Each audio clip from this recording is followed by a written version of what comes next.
राधे राधे दोस्तों। मेरे घर में सुबह की शुरुआत पंछियों की चहचहाहट से नहीं बल्कि मेरी सासू माँ कमला देवी की चिल्लाने की आवाज़ से होती थी। कमला देवी का गुस्सा पूरे मोहल्ले में मशहूर था। छोटी सी बात हो जैसे चाय में चीनी कम होना या झाड़ू का कोना छूट जाना, उसका पारा 7वें आसमान तक पहुँच जाता था।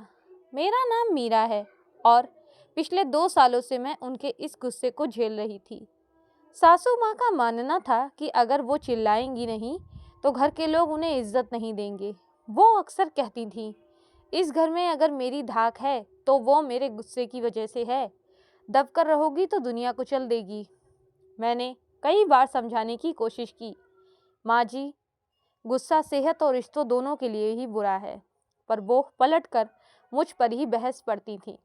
एक दिन मैंने तय किया कि अब उनके सामने रोऊंगी नहीं, बल्कि उन्हें एक ऐसा आईना दिखाऊंगी कि वो अपना गुस्सा खुद ब खुद ही छोड़ देंगी।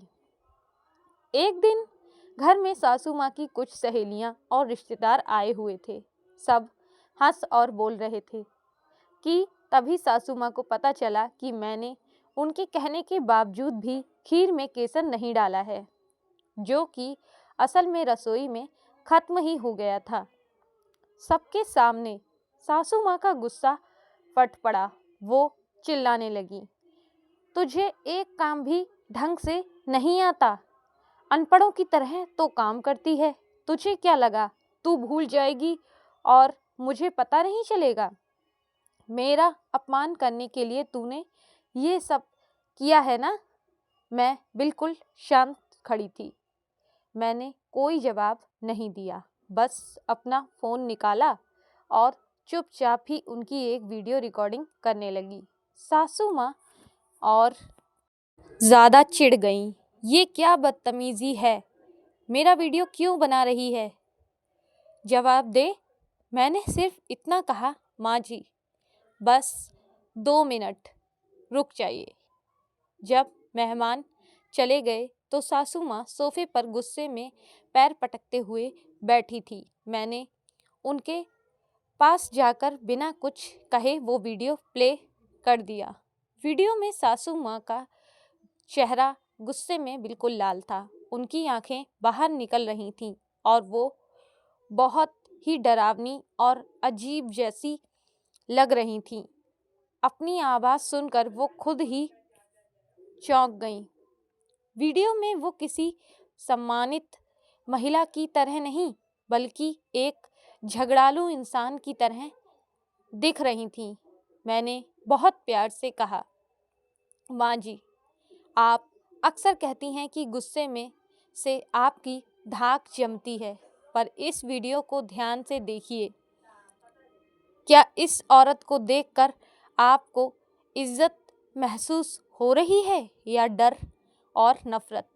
आपकी सहेलियां आपकी इज्जत नहीं कर रही थीं, वो तो आपकी पीठ पीछे मुस्कुरा रही थीं कि कमला जी खुद पर काबू नहीं है। सास माँ ने वीडियो 2-3 बार देखा। पहली बार उन्होंने खुद को उस नज़र से देखा जिससे दुनिया उन्हें देखती थी। उनकी आंखों में शर्मिंदगी तो साफ नजर आ रही थी। उन्होंने अपना चेहरा हाथों से ढक लिया और मैंने उनके हाथ थामे और कहा, माँ जी, इज्जत चिल्लाने से नहीं, व्यवहार से कमाई जाती है। जब आप गुस्सा करती हैं तो आप घर की बड़ी नहीं रहती, आप सिर्फ एक कमज़ोर इंसान बन जाती हैं जो अपनी भावनाओं पर काबू नहीं रख सकता। मैं चाहती हूँ कि लोग आपसे भी प्यार करें, आपसे डरे नहीं। सासू माँ की आंखों में आंसू छलक पड़े। उन्होंने धीमी सी आवाज़ में कहा, मीरा, मुझे कभी किसी ने ये नहीं बताया कि मैं गुस्से में कितनी डरावनी लगती हूँ। मुझे लगता था कि चिल्लाने से मैं और मजबूत दिखती हूँ, पर आज मुझे ये समझ आया कि मैं अपनी ही इज्जत अपने हाथों से ही गंवा रही थी। और उस दिन के बाद कमला देवी के स्वभाव में ज़मीन आसमान का फ़र्क आया। अब अगर उन्हें गुस्सा आता भी है तो वो गहरी सांस लेती हैं और कमरे से बाहर चली जाती हैं। उन्होंने अपनी चीखने की आदत को हमेशा के लिए बिल्कुल त्याग दिया। तो दोस्तों, ये थी मीरा और उसकी गुस्से वाली सास की कहानी। इस कहानी से हमें यह बड़ी सीख मिलती है कि क्रोध यानी गुस्सा वो तेज़ाब है जो जिस बर्तन में रखा जाता है उसे ही सबसे पहले जलाता है। कमला देवी जी को लगा कि गुस्सा उनकी ताकत है, पर मीरा ने उन्हें ये एहसास कराया कि गुस्सा उनकी सबसे बड़ी कमज़ोरी थी। अक्सर हम अपनों पर इसलिए चिल्लाते हैं क्योंकि हमें लगता है वो हमारे हैं और कहीं नहीं जाएंगे। पर याद रखिए, चिल्लाने से आप अपनी बात मनवा तो सकते हैं, पर सामने वाले के दिल में अपने लिए नफरत का बीज भी वही वो देते हैं। रिश्तों में धाक प्यार और सम्मान से बनती है, डर से नहीं। क्या आपके घर में भी कोई ऐसा है जिसे बहुत गुस्सा आता है? क्या आपने भी कभी उन्हें प्यार से आईना दिखाने की कोशिश की? अपनी राय और अपने अनुभव हमें कमेंट्स में ज़रूर बताएं।